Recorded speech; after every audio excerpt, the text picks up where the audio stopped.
y'all. So it's just me again. Anya was here, and then this is picked right out. But we're supposed to have a guest on this evening. I'm trying to see if she's gonna be in like within the next minute or so, while Anya is also waiting to come back in, and I just don't know how things are gonna go. I don't want to disconnect from you all because I don't know how, this might be our option to stay on, and then it doesn't work or something if I disconnect. So here I am. I know we left off last week. We were still trying to give away some prizes. I didn't do anything, Anya. I hit start.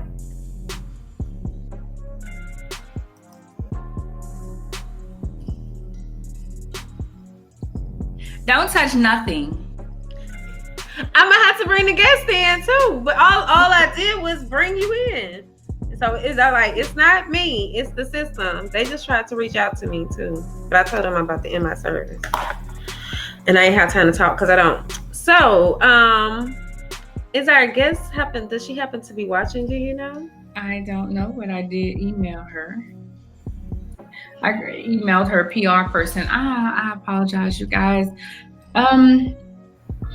I hate that we always say technical difficulties. In this new year, we ain't gonna be no technical difficulties. We're gonna find a system that works. We're gonna meet up in some neutral place on Tuesday nights or somewhere. We're gonna be so blessed that we could just go into a studio. Hell, well, look, I don't know how far Jackson is from you, but I don't think that's any closer. But it's further. Is it? I know. Okay, so we are live then. Well, I'm just seeing you. Oh, there I am. Okay. So yeah, well, live. What else? I mean, not like what else. But I know the discussion for tonight was supposed to be domestic violence, which of course impacts so many. Especially, I'm not gonna say I don't know if this is a fact, but it definitely seems like domestic violence might be more prevalent within the Black community. It could be. And we have to remember that domestic violence, like we talked about last year, it goes past just physical. It can be emotional and abusive. I mean, emotional and mental. Actually, I shared my story on. I had 2 different domestic violence occasions. One was physical, and I was the person. I was the person doing it. Here's the thing: as women, we get mad, we hit our man. We get mad, we hit our man. He can't hit us back. That's domestic violence, and that's what happened. No, I wasn't trying to kill him or anything, but I did put my hands on him, and his mother was like, "You better stop putting your hands on my son before he hits you." All right. So, again, it's the difficulties. But Anya did also share a little bit about her story in a previous episode as well. So you all can listen to the one from last year. I'm going to try bringing our guest Brittney in now. Let's see how it works.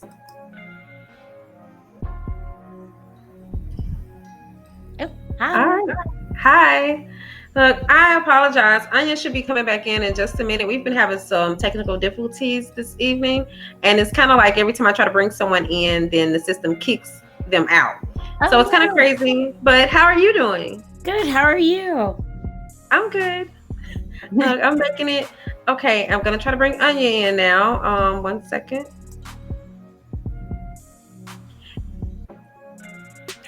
Oh, look, all 3 of us are on the screen. I was talking, and then you said, I don't know what's going on. And I was like, oh, well, I guess they can't hear me no more. Hi, Brittney. I am sorry that this is happening on tonight. But look, me and Brittney could have got together because she's in Dallas, too. So we could have got together and broadcast together. Well, I'm in Charlotte now, but it's so good to see you. Oh, good to see you, Brittney. So, Brittney, can you tell our guests a little bit about yourself? We normally like to let you all do the introduction. So, Sure. So I'm BrittneyBogues, and I'm the founder of Bogues Consulting Group, and we specialize in marketing, events, and public relations, working with entrepreneurs, public figures, and small businesses. Okay. And the reason why, just a side note, the reason why I hadn't like shown a crawler or anything is because I'm also still afraid. I don't want to get anyone kicked out. So I will drop Brittney's, I will drop Brittney's information in the comments. Or you know what? I'll do it after the show because I don't want to mess it up either. But so you work in, basically you work in public relations and marketing right now. And then prior to that though, you had an incident of domestic violence while you were in college. Is that correct? Yes. So, and also prior to starting my company, I actually worked at a domestic violence shelter. So in Charlotte, North Carolina, I worked at Safe Alliance. So shout out to Safe Alliance. It's the only domestic violence shelter in Charlotte. They're always at capacity, and they're an amazing nonprofit organization. They've been around for 100 years. And I was actually working on a project called Share Your Story that I created. And in that, I asked women, men, of all races, ages, backgrounds to kind of share their story of domestic violence. And so I realized in asking people to share their story, I should share my own story that I had with domestic violence. If I am asking people to be brave, I should be brave. And my story was picked up by Huffington Post. And so I did share the incident of domestic violence that I experienced in hopes to inspire others to kind of come forward and know that they're not alone. So when you experienced domestic violence, first of all, you were in college and everything. So what made you, did you tell anybody at that time or did you wait? No, I waited. I was embarrassed. I was ashamed. I didn't really want anybody to know. So I definitely, I waited.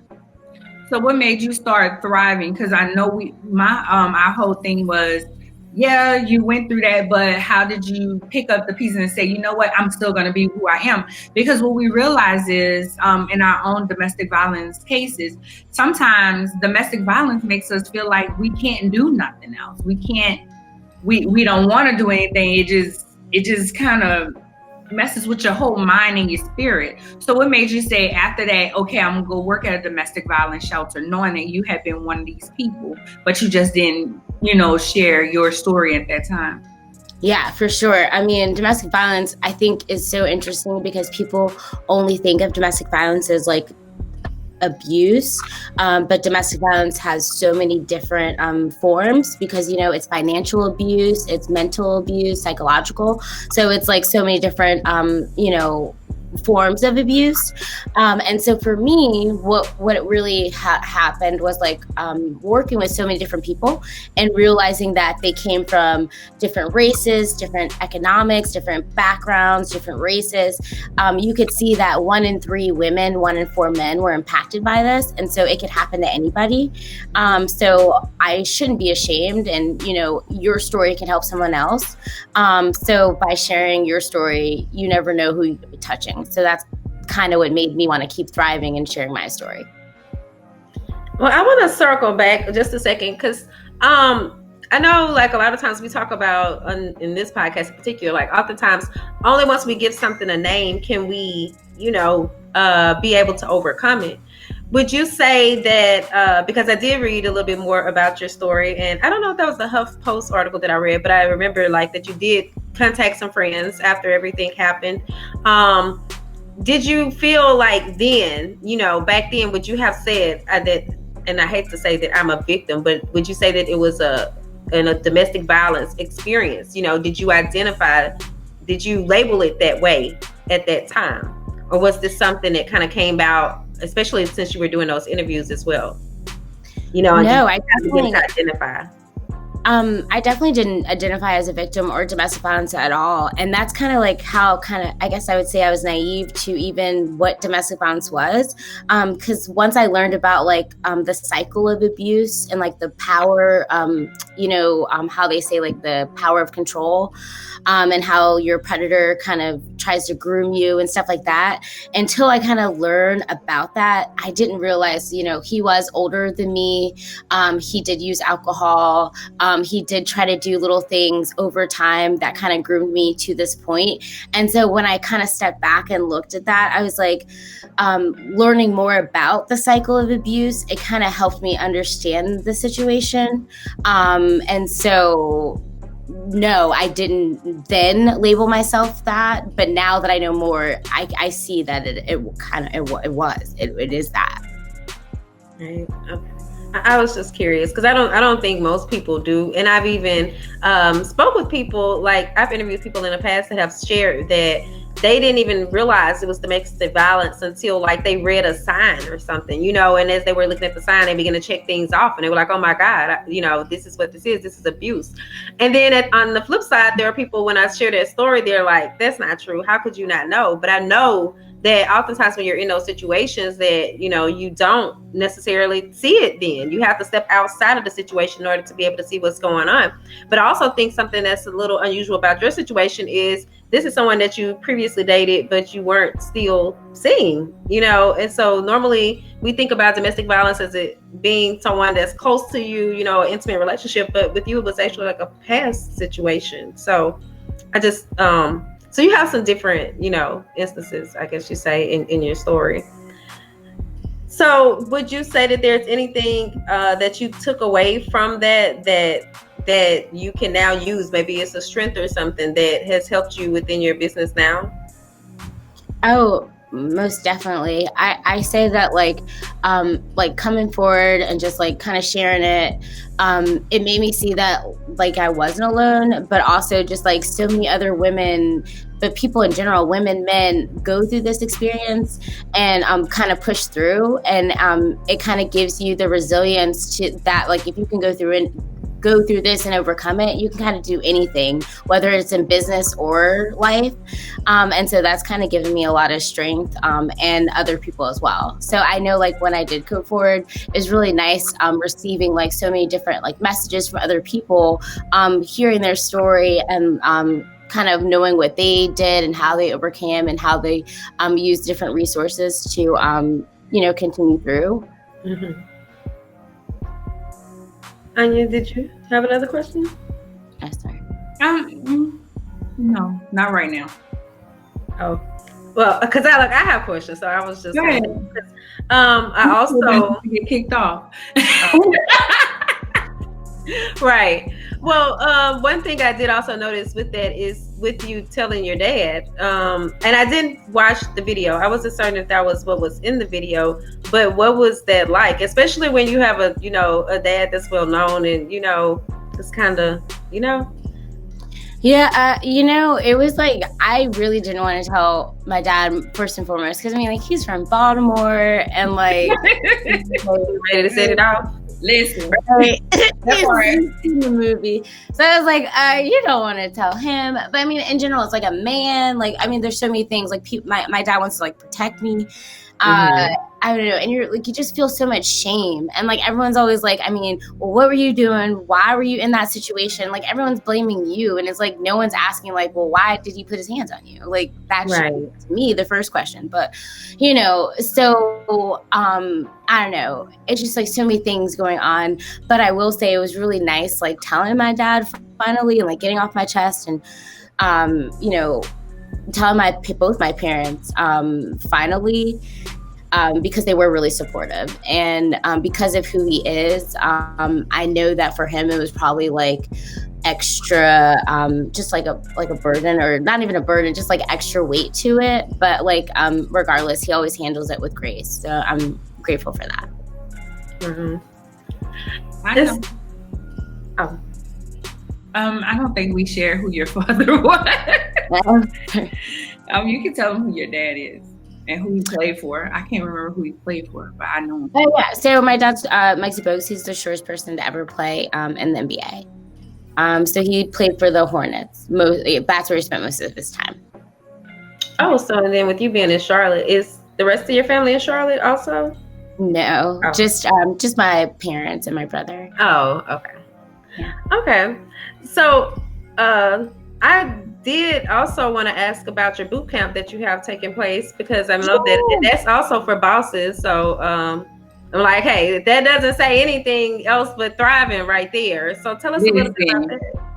Yeah, so we launched it actually last year. So I was doing a little bit of research when I was getting my master's, and I realized that in the workforce, about 50% of the workforce is made up of women. But when it comes to leadership, only 25% of it is made up women. When it comes to C-suite positions, only 10% are women, but only 2% of women are of color. So like C-suite, CMO, CFO, CEO. And so we led a whole panel last year in person before COVID of female C-suite executives. And so this year, obviously due to COVID, we didn't want people to get fatigued. So we launched our Boss Bootcamp.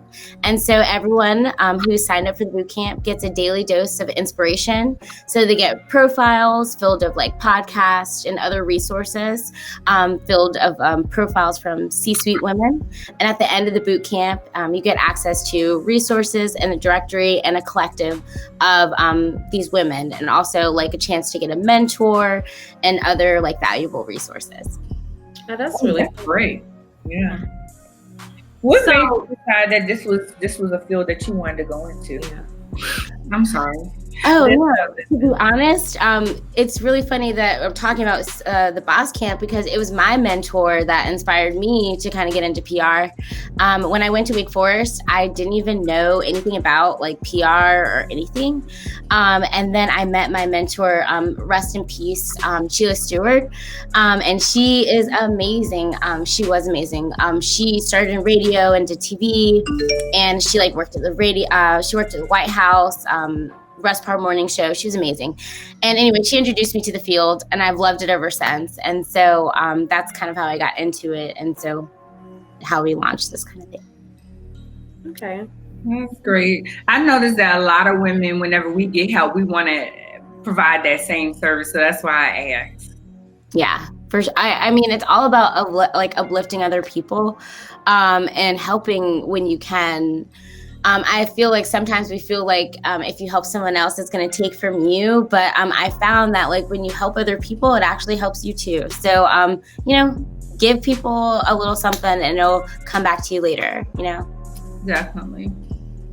Yeah, and I was going to say that I did like the mentorship part, because I'm in a group now for PR, like for women publicists. And at the same time, I see that there's a lot of women that are looking for mentors.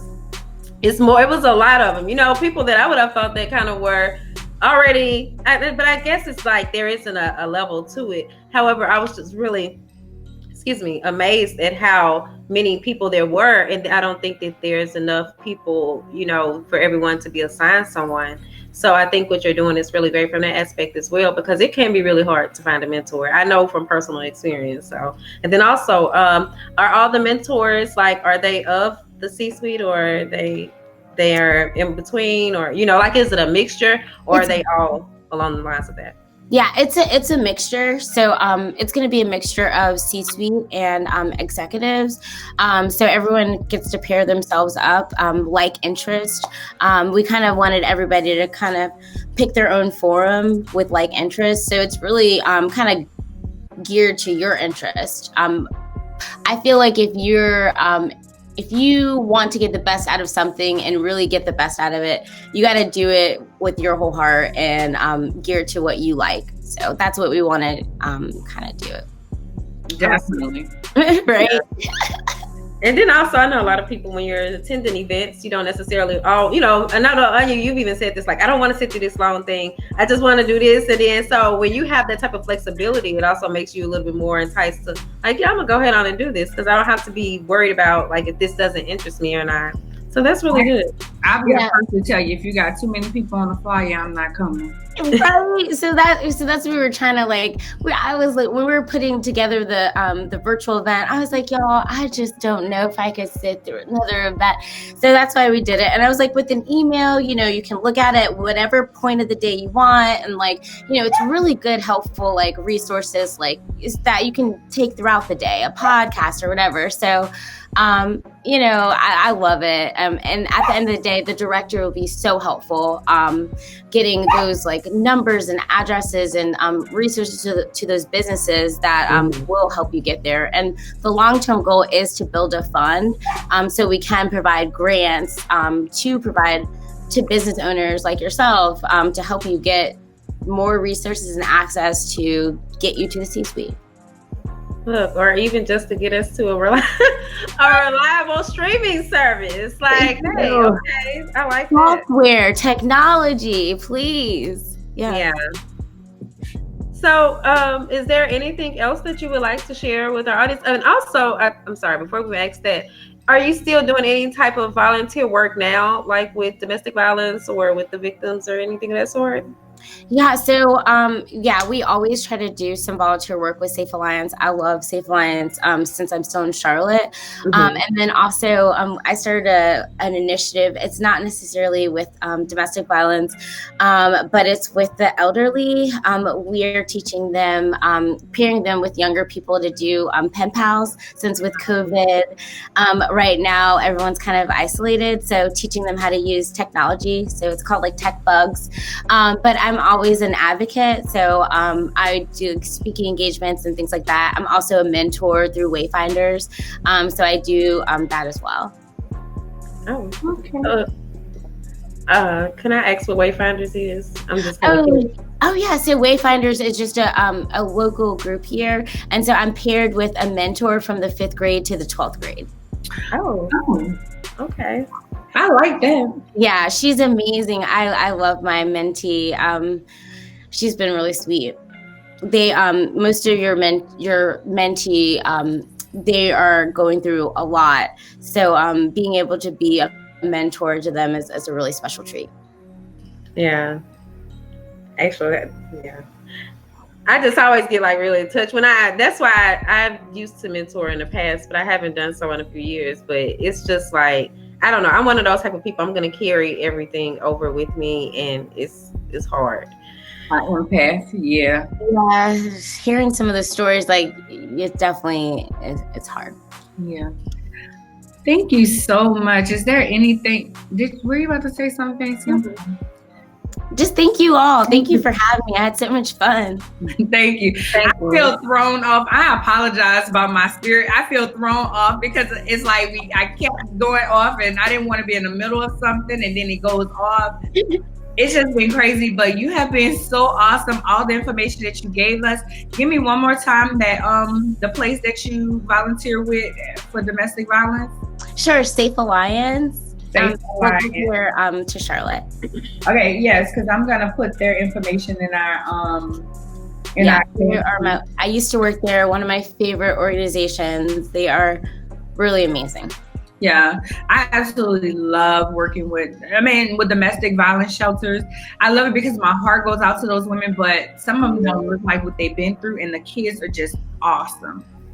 Yeah, and the saddest thing about the shelter here in Charlotte, and majority of the shelters actually, is that most of the demographics of the breakdown of who's living at the shelter is 50-50, if not more of them are children. So the breakdown of the demographic is most of the people living there are kids. And so it's kind of sad because the kids are growing up in the cycle and it's all beginning again. Right. Well, thank you again, Brittney, for coming on. And I'm gonna drop your information in the comments once we disconnect, and I'm gonna make certain that I definitely get it done, because I really hate that I wasn't able to display everything on the screen the way we normally would. But we appreciate you for coming through and speaking with us. No, thank you so much for having me, and definitely make sure you guys sign up for the Boss Camp. And thank you again for the opportunity. I really appreciate it. You're welcome. You have a great evening. You too. Bye.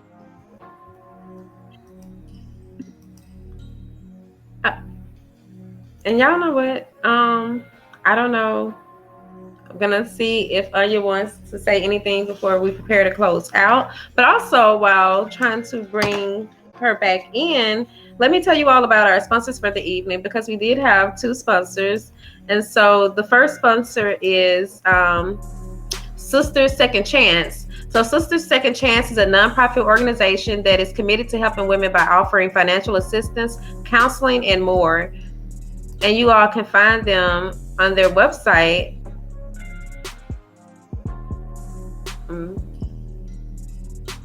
I see why I was day drinking. I'm sorry. Sistersecondchance.org is their website, and so that is SISTER2NDCHANCE.org. And then you can also find them on Instagram as Sisters Second Chance, just the same way as the website, in all one word. So that is our first sponsor that we actually missed earlier. And I'm sorry, you were saying, I did not want to stop, in the middle of them. No, you're fine. I was saying I see why I was day drinking. Okay. All the issues. Oh, look, yeah. Now you see, like when you said that about you off, I was like, okay, so now y'all get what I be going through. Like when I'm off, when you're off your balance, off your core, like it doesn't just, you can't just jump back into it and be like, oh, hey, how you doing? Da, da, da. That's right. why I'm not that person. I forgot everything tonight. Usually I get back on, but I forgot everything. It's like just so much stuff tonight. But my friend Franklin was on here, and you're London. Hey sis, thank y'all for joining. He actually had a broadcast. He has an interview. We're gonna have to get him on also. He just wrote a book. We're gonna have to get him on. He wrote a book about Corona, his experience with Corona. So he had it? Like, oh, okay. Maybe I'm gonna book him for December. I have an opening in December right now. Okay. Well, also, let me just go ahead and run the second sponsor to you all. So the second sponsor is Living with the Purpose, LWAP. Living with the Purpose works with busy professional women to help them learn how to prioritize their wellness. Together, they and their clients discuss their clients' current needs and create a plan to tackle what's keeping them from their wellness they desire. So you all can visit their website, and it is actually LWAPLLC.com. So that's LWAPLLC.com. And their Instagram is LWAP Consulting. That's LWAPCONSULTING. Yep. Well, if nothing else, I spelled out everything today. Yay! Like, that's a big deal. I spelled it out confidently, not stuttering and everything else, because I will stutter when I'm trying to speak too slow. You're so silly. Y'all, just thank y'all. Thank y'all for staying here. Hey, Richard and Mary. Love y'all. Thank you for your support. It's just, I don't know. Like, usually I'm okay, like I said, but today it just was like, I forgot everything. It felt like everything I wanted to say, but that's okay. Y'all got the gist of it, domestic violence. And as she was saying, when you're in the middle of it, because when I was in the middle of my emotional mental abuse, I didn't put a name to it. And once I put a name to it, I called it out and I was able to leave that situation alone. But it pulls you down. And you don't understand how much it pulls you down, especially mental emotional abuse, because people are calling out your name. They're telling you you're stupid. You're not good for nothing. It's just a whole lot. And you're sitting there like, how could you love me and you do this? And then they apologize, and yeah, crazy. But thank you guys for joining tonight. I have nothing. Well, I'll be dropping all the links like soon as we get off, because I don't have to run out for one evening. So that's a great thing also. I don't know. My night has not been the best, but I'm just happy about the little things. Like, hey, yeah. So next week is our 50th episode. Oh, wow. Yep. And yeah, I don't know about the rest, but we'll be here. We'll be Maybe here. on another platform. Maybe. All right. Bye, y'all. Y'all can never see my wave. Okay.